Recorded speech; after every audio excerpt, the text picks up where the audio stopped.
Even if you've been introduced to the basics of copyright before, it's always a good idea to have a refresher to make sure we're all starting from the same page.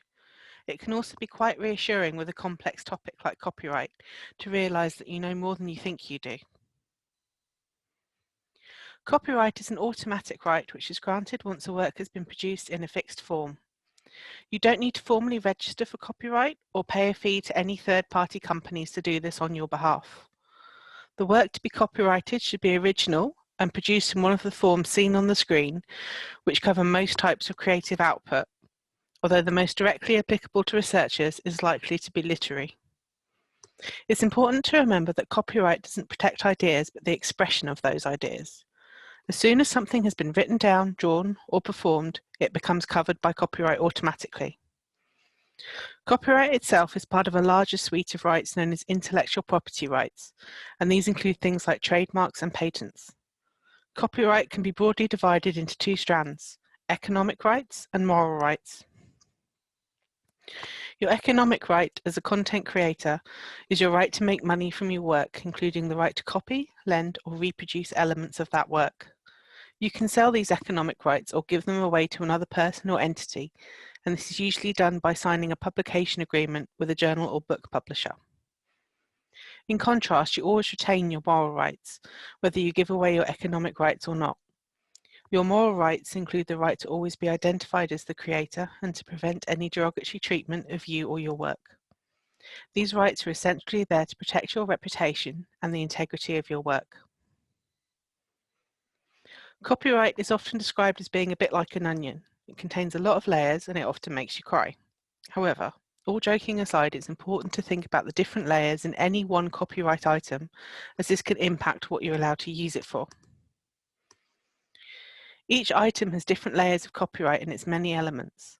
So, for example, a book will contain copyright in the text, any illustrations or graphs, the cover image, and even the typography. In a similar way, a DVD will have rights in the film content, the cover image, the soundtrack, and performance rights for the artist. Each of these layers is a different type of material, and as a result, it's subject to a different copyright duration. For example, life plus 70 years for the author of the text, 50 years from the original showing of a broadcast work, and 25 years for the typography and layout. Each of these rights might belong to different people, even if they seem similar. When you look at a book, you might find that the copyright holder of the cover art is not the same as the person who holds the rights to the general illustrations, and both of these people might be separate to the publisher. All of these factors combine to make copyright feel a bit overwhelming at times. However, it's really important to remember that copyright is there to protect the creators of work and offers a level of reward and recognition. This helps to encourage creativity while still offering a level of protection for creators, especially when it comes to their moral rights. For researchers based in Cambridge, there's an added level of complexity when it comes to copyright. Unlike many other institutions, they usually retain the intellectual property in the works they produce, meaning that they have an extra level of responsibility over how they use these rights. There are some exceptions to this, such as research sponsored by commercial companies and materials produced for some institutional purposes. If in doubt, check the terms of your grant or contract for more information.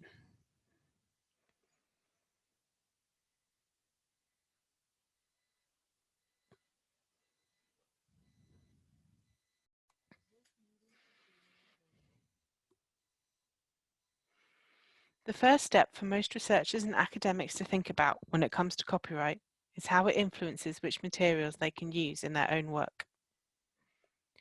One reason this issue has become more important in recent years is the increased emphasis on academic integrity. This is a set of core values underpinning an ethical research process, which is important not just to preserve the robust nature of individual work, but the wider research landscape as a whole. Copyright and academic integrity mainly intersect when we talk about referencing. It's important to make sure that whenever you're using the ideas or work of others, or even your own formally published materials, that you properly reference these. This can help you to avoid any accusations of misconduct and potential penalties. When reading about copyright, you'll often come across the phrase third-party materials. Essentially, this just means work that was created by someone else and to which they then own the copyright. You can see a range of examples on the screen of some of the most common items you're likely to come across in a research context. What a lot of researchers don't realise is that this can also include work that they have created and published. It's important to remember that economic rights in an item can be sold or given away.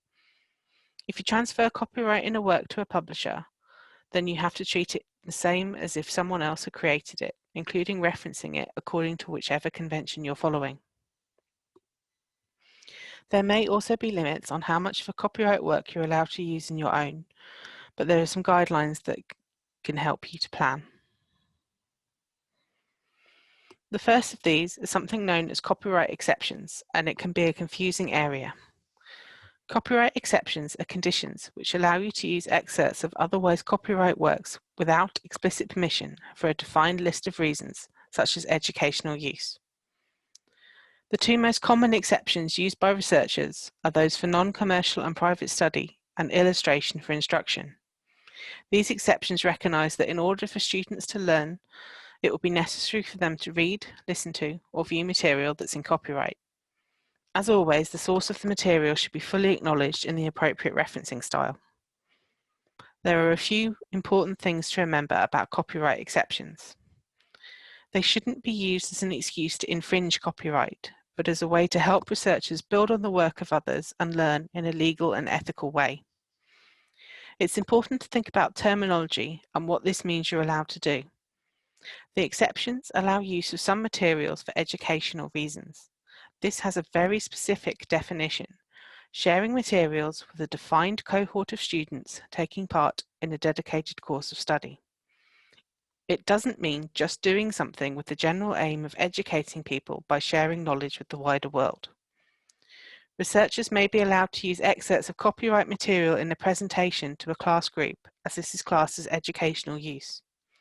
However, live streaming that same session online for anyone to watch would count as wider broadcast and would therefore not fall under the definition of educational use. This brings us on to another important distinction: non-commercial research and private study. Most researchers will have used photocopying or scanning services to make copies of works such as an article from a journal or a chapter from a book, and this is done under this exception. However, it's important to note that this is done for your own study purposes only and that no one else will use the copy that you've made. This becomes an issue when researchers want to share their work more widely, including making a thesis available online. This activity takes it out of both the educational and personal contexts and counts as publication, so these copyright exceptions no longer apply.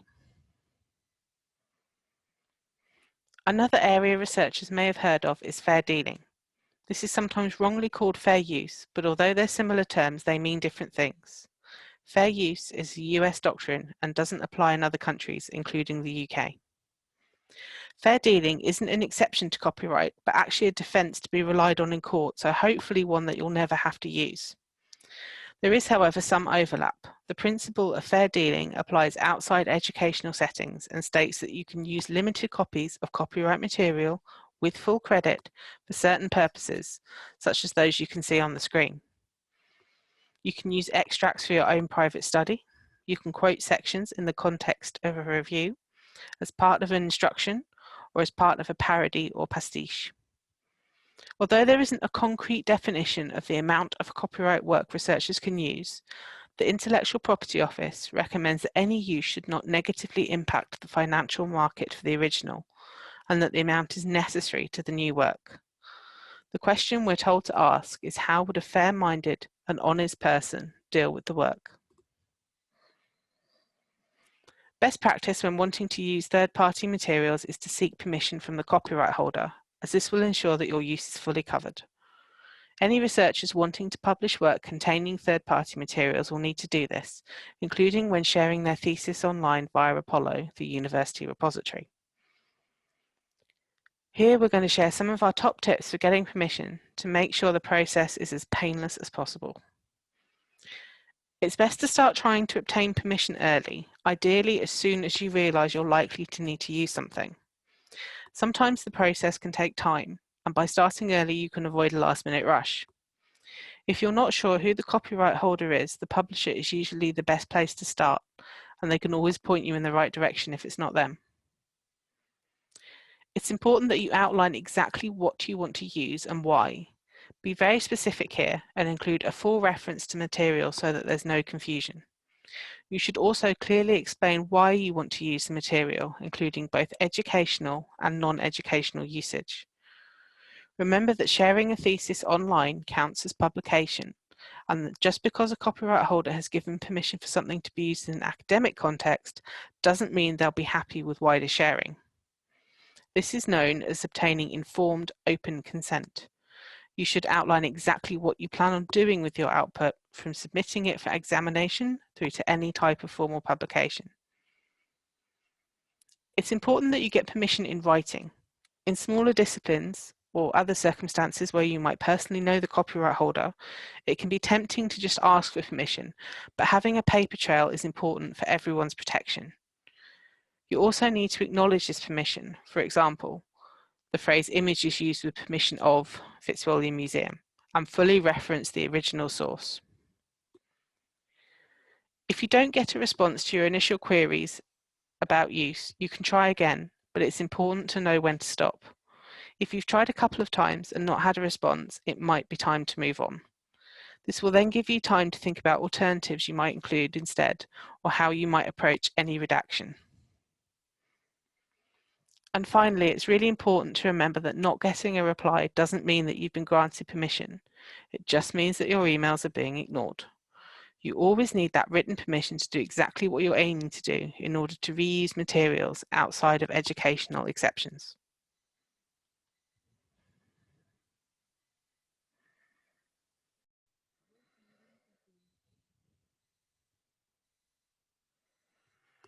Being able to use other people's materials in your own work is important, but what about what you want to do with your own outputs? A common question regarding copyright is, what can I do with my own work? Since October 2017, there's been a requirement for Cambridge PhD students to deposit an open access copy of their thesis in Apollo, the university's institutional repository. This is connected to the rise in open research practices embraced by both research funders and institutions, with the aim of making the results of publicly funded work more widely available. Open access has several benefits for researchers, including complying with funder mandates, enhancing the reputation of the individual author, date stamping outputs to protect against plagiarism, and providing long-term preservation.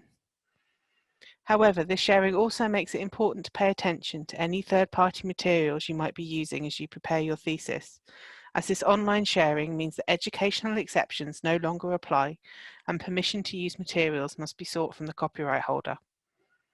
It's important to address a couple of concerns that people often have about this area. Sharing your thesis open access won't stop more formal publication of your results. Publishers understand that you're subject to mandates from publishers and will work with you on this. It's also worth noting that open access publication can help to showcase your work to potential publishers.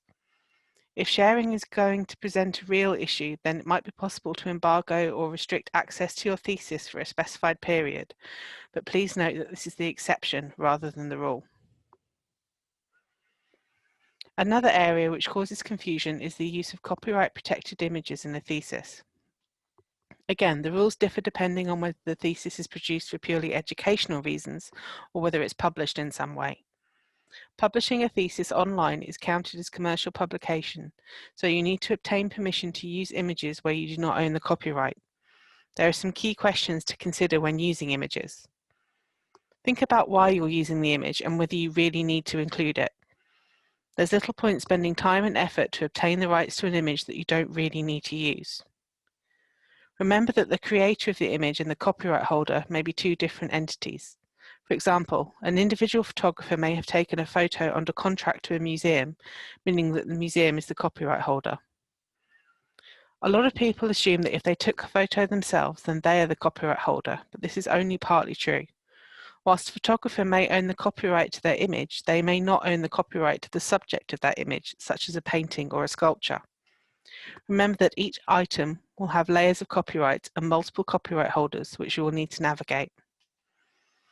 If there are people in a photograph you've taken, you'll also need to be careful, especially if you've taken any images of children or vulnerable adults.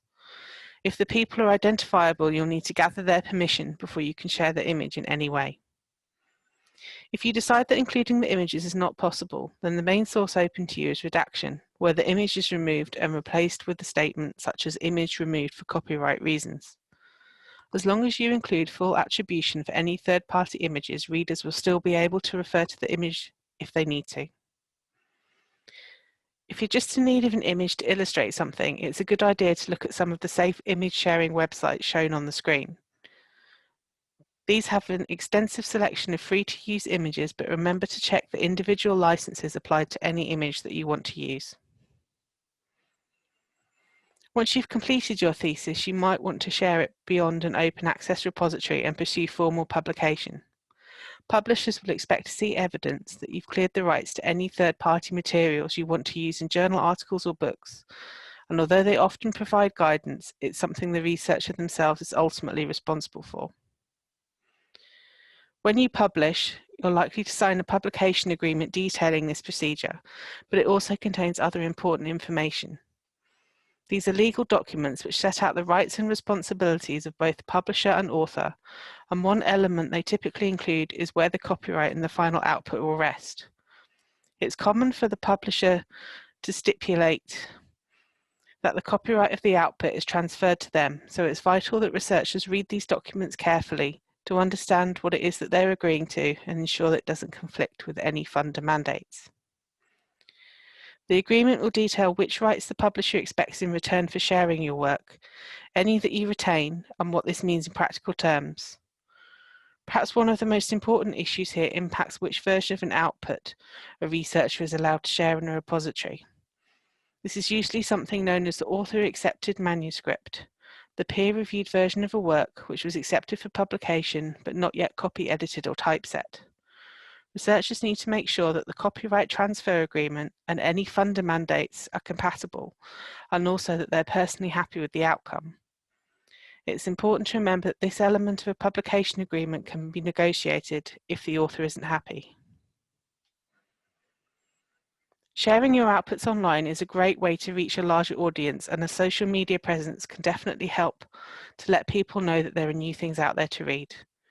However, before you rush to use popular research sharing sites such as ResearchGate and academia.edu, it's important to pause and think about copyright. Just because something is openly available online, this does not mean that it's classed as open access. Open access has a very specific set of conditions attached, such as long-term preservation, and many websites don't guarantee this. Sites such as ResearchGate and academia.edu are commercial websites designed to help the research community build their networks. A natural part of this is wanting to share and discuss outputs, but it's important to check that you have the right to do so. Looking back at publication agreements, you might find that you're restricted as to which version you can share and where you can share it. Although it can be tempted to upload published works to these sites, if you do so, you might find yourself on the end of a legal takedown notice. The safest way to use these sites is to create an entry for your output by adding the metadata, but including a link to a legal online version instead of uploading it. This helps to make your research discoverable, whilst at the same time keeping your legal bases covered.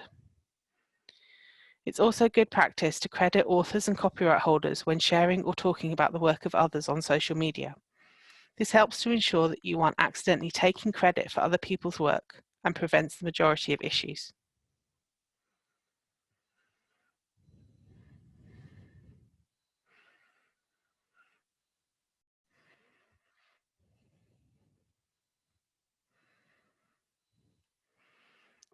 You might have heard of them, but what is a Creative Commons license? Creative Commons licenses were developed in 2002 partly as a response to the rapid rise in new ways of sharing information. Copyright legislation was originally created at a time when the main way to share information was through print items such as books and journals, which required formal publication. The internet made sharing creative outputs as easy as clicking a button, and this created something of a conflict with copyright. Once material has been made available online, it can sometimes be almost impossible to trace the original creator and know what they will allow others to do with their work. This led to a situation where people wanting to use materials were faced with the choice of either potentially breaching copyright or not using the materials at all. Creative Commons licenses were designed to ease these tensions and complement copyright rather than replace it. They're customizable open licenses which allow creators to specify what they will allow others to do with their outputs, and at the same time allow potential users to use and adapt the content without seeking express permission, making it easier for everybody to share and build upon existing knowledge. You've probably come across a Creative Commons license at some point, even if you're not 100% sure what the symbols mean. Each of the main licenses is made up of a combination of the 4 core elements seen here on the screen. Each license must include the attribution element to acknowledge the creator of the work. This is represented by the person symbol. The no derivatives element specifies that no changes can be made to the work, including adaptations or remixes. This is represented by an equal sign and is found in 2 of the licenses. The non-commercial element is also found in 2 of the licenses and is represented by a $sign. This element means that only the original author is allowed to make money from their creation. If the work includes a share-alike element, represented by the circular arrow, then any new creations made using the original must be shared under the same conditions, so that use can't be made more or less restrictive. This element is part of 2 of the licenses. As you can see, combinations of each of these symbols make up the 6 core licenses. Depending on which elements are added to a license, it can be very open or more restrictive. This flexibility helps creators to specify exactly what they're comfortable with when it comes to people reusing their work. However, it's important to remember that the underlying principle of these open licenses is to encourage reuse alongside offering copyright protection for the creators. You may also sometimes come across something which is labelled as CC0, or just a 0 symbol as you see on the screen. This allows creators to waive their rights in materials they produced, including the need for attribution. This means that users can reuse, remix, and build upon the original work for any reason without restriction. CC0 is sometimes referred to as placing works in the public domain, and although the outcome is similar, they're actually 2 different processes. Works usually enter the public domain when their traditional copyrights expire, whereas CC0 works are immediately available to all and don't require any attribution. Although we're talking about CC0 in relation to Creative Commons licenses, it's not in fact one of the 6 core licenses and offers a separate no rights reserved policy, in contrast to the licenses which all require attribution as standard. So how do you actually use the Creative Commons licenses? Adding a Creative Commons license to your work is a simple process. A selector tool is available online which will ask you a few questions about what you want people to be able to do with your work and produce the correct license for you at the end. Once you know which license you want to use, you can add a statement and/or a graphic to your work to let potential users know which permissions you're granting. The best way to format this statement is to say, this work is licensed under a Creative Commons, license type and version number, by name of creator. The most recent version of the licenses at the time of recording is version 4. It's important to record which version you're using as each has subtle differences. The final step in licensing the work is less formal but still vital to consider. Think about how open the output you're attaching a license to really is, and whether people will actually be able to use it in the way you specify.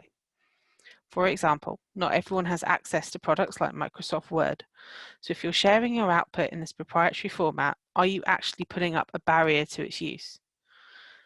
Think about alternative, universally accessible or open formats instead when sharing your work. It's important not to let the simplicity of adding a Creative Commons license fool you into thinking they're meaningless. They are legally enforceable licenses, and several cases have relied on them. If you want to add a Creative Commons or any other type of open license to your work, there are a few things that you should be aware of. Creative Commons licenses can be applied to most formats, but there are a few exceptions, such as software or code, which have their own specific open licenses. It's worth doing a little bit of research to make sure that Creative Commons are really your best option. Check that the work is actually copyrightable and that you have the right to place a license on it. Creative Commons work alongside copyright licenses, so you can only apply them to works that you own the right to. And finally, think about which parts of a work you're actually applying the license to. If you've used large elements of somebody else's work in your own, you are only able to license the parts of the new work that you yourself have created.